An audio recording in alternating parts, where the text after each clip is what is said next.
كيف كان بدء الوحي إلى رسول الله صلى الله عليه وسلم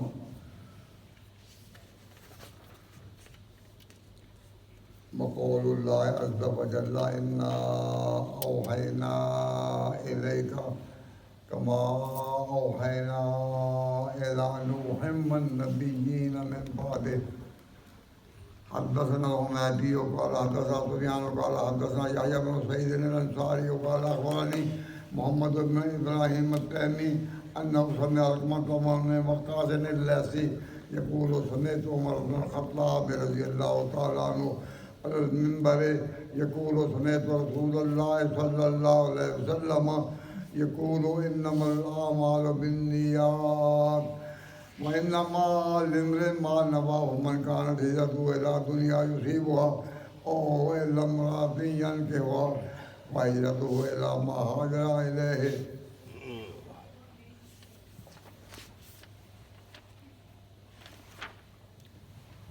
حضرت امام بخاری رحمۃ اللہ علیہ نے صحیح بخاری شروع کی ہے کہ نبی پاک صلی اللہ علیہ وسلم پر وحی کا آغاز کیسے ہوا. حضرت صلی اللہ علیہ وسلم پر وحی کا آغاز کیسے ہوا؟ تو قرآن پاک نبی پاک پر اترنا شروع ہوا. اس سے پتہ چلا کہ صحیح بخاری کا آغاز قرآن سے ہے. تو جو لوگ یہ کہتے ہیں کہ حدیث قرآن سے دور کرنے کے لیے ہے اور حدیث کے خلاف ایک سازش ہے، وہ سوچیں کہ اگر ایسا ہوتا تو صحیح بخاری جو حدیث کی سب سے بڑی کتاب ہے اس کا آغاز کیا یہیں سے ہونا تھا کہ وحی کا آغاز کیسے ہوا؟ تو امام بخاری رحمۃ اللہ علیہ قرآن کو اس طرح مانتے ہیں، قبول کرتے ہیں کہ گویا قرآن پاک جو ہے وہ اصل ہے اور حدیث اس کی شرح ہے. اگر یہ اس کی شرح نہ ہوتی تو امام بخاری اس سے آغاز نہ کرتے. تو انہوں نے آغاز جو کیا بدء الوحی، وحی کا آغاز کیسے ہوا. یہ جلد کون سی ہے؟ یہ پہلی جلد ہے، صحیح بخاری کی پہلی جلد، اور اس کا بھی پہلا حصہ ہے. ہم اس کا آغاز کر رہے ہیں. لیکن یہ باب جو ہے صحیح بخاری کا بدء الوحی کہ وحی کا آغاز، یہ جو موضوع ہے یہ دوسری جلد کا ہے. تو پہلی جلد بھی قرآن سے شروع ہے اور دوسری جلد میں بدء الوحی کا باب جو ہے وہ باب کے اندر ہے. تو معلوم ہوا کہ حدیث جو ہے وہ حدیث جو ہے یہ قرآن کے خلاف نہیں. اس کی جلد اول بھی ہو تو وہ بھی قرآن کے لیے ہے اور جلد دوم ہو وہ بھی قرآن کے لیے ہے. تو امام بخاری رحمۃ اللہ علیہ نے باب یہاں سے شروع کیا اور بیان کرتے ہوئے انہوں نے حدیث بیان کی اس سے کہ پہلے انہوں نے کیا لفظ کیا کہ اللہ تبارک و تعالیٰ جل جلالہ نے یہ فرمایا کہ انا اوحینا الیک، کہ اے میرے پیغمبر ہم نے تیری طرف وحی کی الی نوح کما اوحینا الی نوح، جیسا کہ نوح علیہ السلام کی طرف ہم نے وحی کی تھی والنبیین من بعد، اور جو نبی ان کے بعد آئے ان کی طرف وحی کی. تو امام بخاری رحمۃ اللہ علیہ نے دونوں جگہ آیتیں جو ہیں وہ پیش کر دی ہیں اور امام حمیدی ان کے استاد ہیں ان سے حدیث بیان کی. فرماتے ہیں کہ حضرت علقمہ بن وقاص جو وہ کہتے ہیں کہ سمیت عمر بن الخطاب، کہ میں نے عمر بن الخطاب کو حدیث بیان کرتے ہوئے سنا ممبر پر یقولو کہتے ہوئے سمیت رسول اللہ صلی اللہ علیہ وسلم، میں نے حضور کو یہ کہتے سنا ہے، یقولو میں نے حضور کو یہ کہتے سنا ہے انما الاعمال بالنیات، کہ اعمال نیتوں پر ہے. وَإِنَّمَا لِامْرِئٍ مَّا نَوَىٰ، اور انسان کو وہی کچھ ملے گا جو اسے نیت کی ہو۔ وَمَنْ كَانَتْ هِجْرَتُهُ إِلَىٰ دُنْيَا يُصِيبُهَا، جس نے ہجرت اس لیے کی کہ کوئی دنیا کا مال اسے مل جائے، یا کاروبار کے لیے کی، اور امرأۃ، یا کسی عورت یا رشتہ داری کے لیے کی، کہ ہوا کہ اسے وہ نکاح کرے، وَهِجْرَتُهُ إِلَىٰ مَا هَاجَرَ إِلَيْهِ، تو اس کی ہجرت وہی شمار ہوگی جس کی طرف وہ آیا ہے۔ اب اس میں سنیں کہ حضور نے فرمایا، حضرت عمر نے کہا کہ میں نے حضور کو کہتے سنا کہ انما الاعمال بالنیات، کہ اعمال نیتوں پر ہے، اور آدمی کو وہی کچھ ملے گا جو اسے نیت کی ہو۔ تو یہ کہاں سنا؟ حضرت عمر سے، جب حضرت عمر ممبر پر تھے۔ تو صحیح بخاری کی پہلی حدیث کا راوی کون ہے؟ عمر۔ حدیث کی صحیح بخاری کی پہلی حدیث کا راوی کون ہے؟ حضرت عمر۔ تو حضرت عمر رضی اللہ تعالیٰ عنہ کیا درجہ لے گئے کہ ان سے آغاز ہی ہوتا ہے کتاب کا۔ اور حضرت عمر رضی اللہ تعالیٰ عنہ نے یہ حدیث جو بیان کی، بیٹھے ہوئے نہیں، چلتے ہوئے نہیں، بلکہ یہ حدیث بیان کی حضرت عمر رضی اللہ تعالیٰ نے ممبر کے اوپر۔ تو جو ممبر کے اوپر حدیث کو روایت کیا تو سننے والے تو کئی ہوتے ہیں، جب ممبر پر بیان کریں تو سننے والے کئی ہوتے ہیں۔ تو معلوم ہوا کہ امام بخاری کیا حدیث میں قوت آتی ہے بیان کرنے والوں کی نقل سے، یعنی اتنے لوگوں نے سنا۔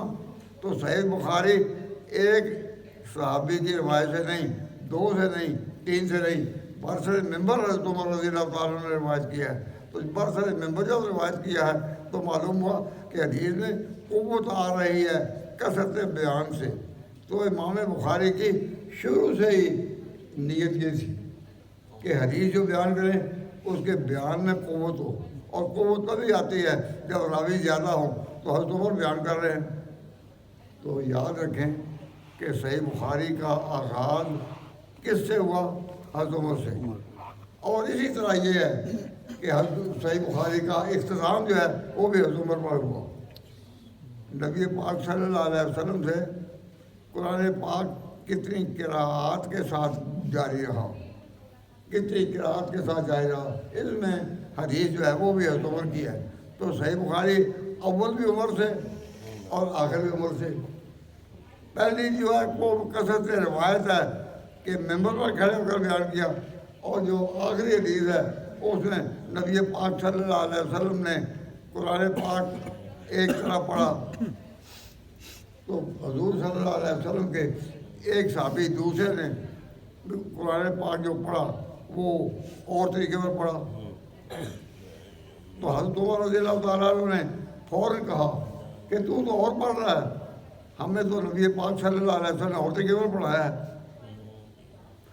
ہمیں تو اور طریقے پر پڑھایا ہے، تو اور طرح پر پڑھ رہا ہے۔ جب کہا تو پھر وہ حضرت عمر رضی اللہ تعالیٰ عنہ کی شکایت لے کر گیا حضور کے پاس۔ حضور اکرم صلی اللہ علیہ وسلم نے پھر بلایا اور پھر کہا اس کو، اس بیان کرنے والے کو، کہ کیا تو نے قرآن اس طرح پڑھا ہے؟ اس نے کہا ہاں۔ تو حضور نے فرمایا کہ یہ ٹھیک کہہ رہا ہے، میں نے اس کو اسی طرح پڑھایا ہے۔ اس طرح میں حضرت عمر رضی اللہ تعالیٰ عنہ آگے، حضرت عمر نے کہا کہ آپ نے ہمیں تو اس طرح پڑھایا ہے۔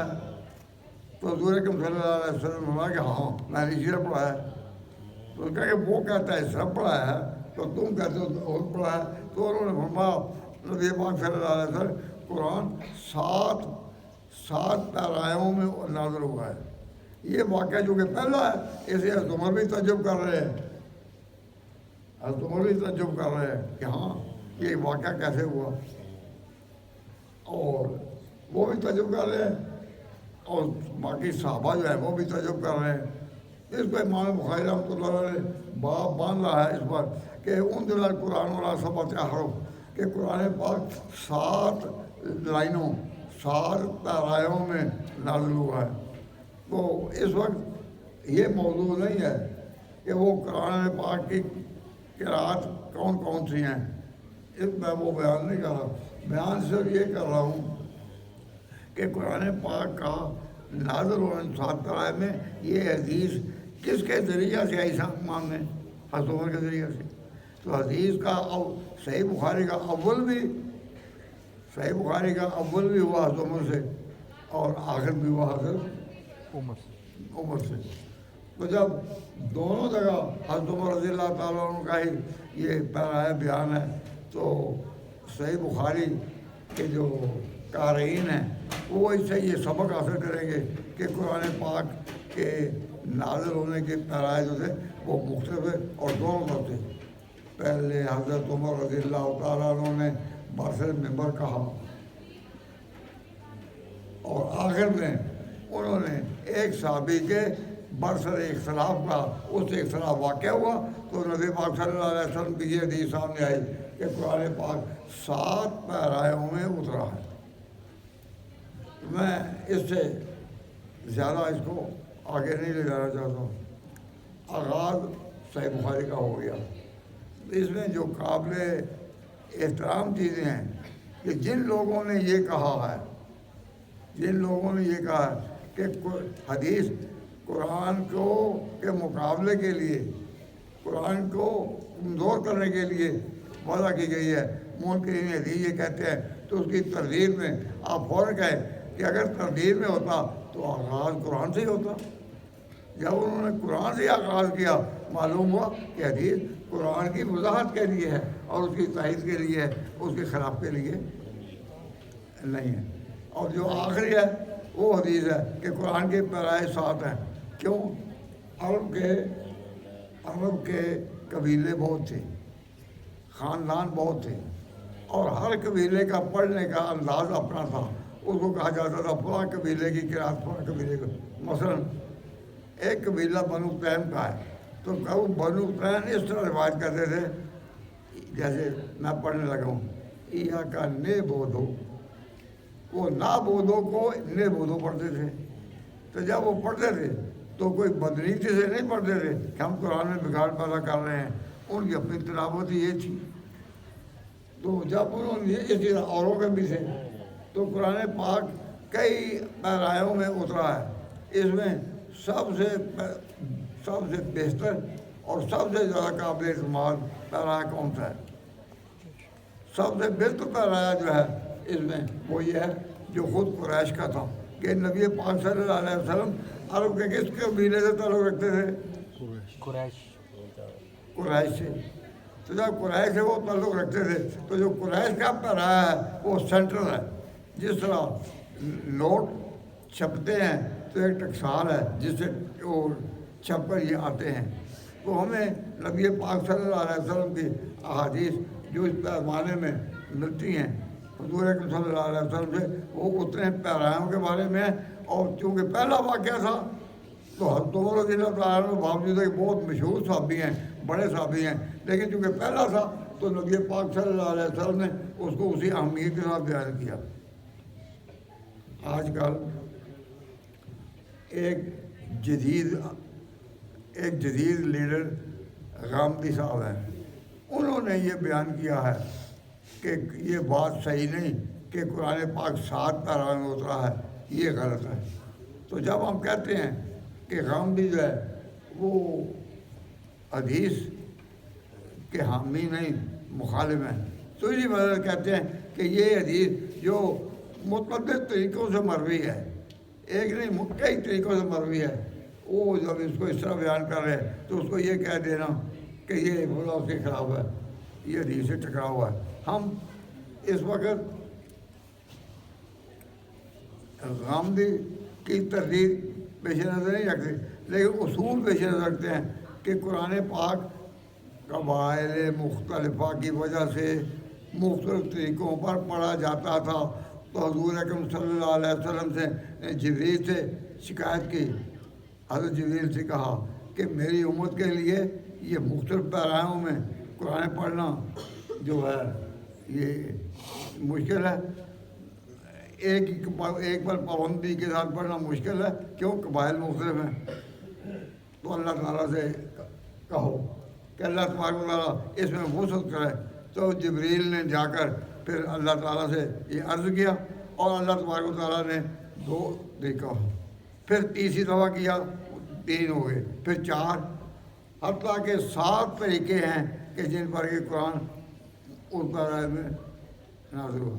تو صحیح بخاری کی اس حدیث میں جو یہ پہلی حدیث ہے، یہ حضرت علقمہ بن وقاص لیثی روایت کرتے ہیں کہ میں نے حضرت عمر سنا تو ہوگا کئی صحابہ نے، جب حضرت عمر ممبر پر بیان کر رہے تھے تو سنا تو ہوگا نا کئی لوگوں نے، تو انہوں نے جو کہا کہ اس کو سنا ہے، وہ کہتے ہیں سمع علقمہ بن وقاص لیثی، اس کا نام دیتے ہیں کہ میں نے اس سے سنا کہ حضرت عمر نے یہ بیان، تو معلوم ہوا کہ اور صحابہ بھی تو سنتے تھے جو وہ تقریر کر رہے تھے، تو اور جو صحابہ تقریر کر رہے تھے اور سن رہے تھے ان میں سے کسی نے حضرت عمر سے اختلاف کیا؟ حضرت عمر سے اختلاف نہیں کیا۔ تو جب انہوں نے حضرت عمر سے اختلاف نہیں کیا تو معلوم ہوا کہ ایک روایت اگر کئی راویوں سے منقول ہو تو اگر کوئی اختلاف نہ کرے تو اس کی وجہ سے وہ جو پہلی روایت ہے وہ ناقابل اعتبار نہیں ہوگی کہ جی اتنے میں ایک ہی جو روایت کر رہا ہے اور کیوں نہیں کر رہے، اوروں کا بیان کرنا ضروری نہیں۔ تو حدیث کی اس طرح کی وجہ سے حدیث میں شک اور تردد نہیں کرنا چاہیے۔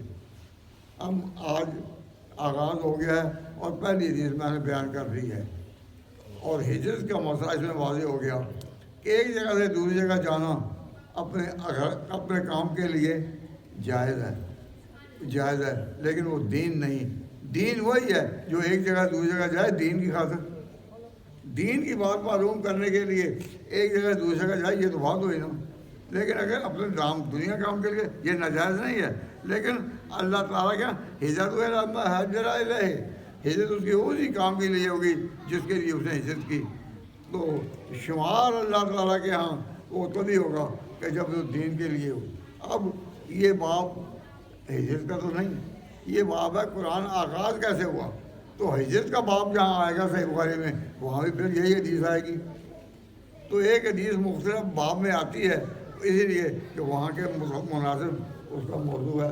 اللہ تبارک و تعالیٰ سمجھنے کی توفیق عطا فرمائے۔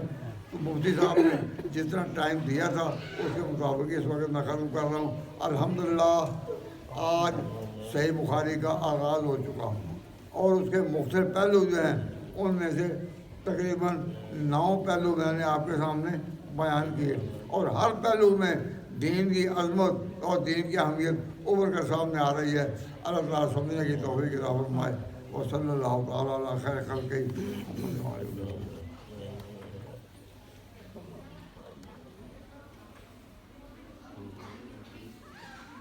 لا الہ الا اللہ۔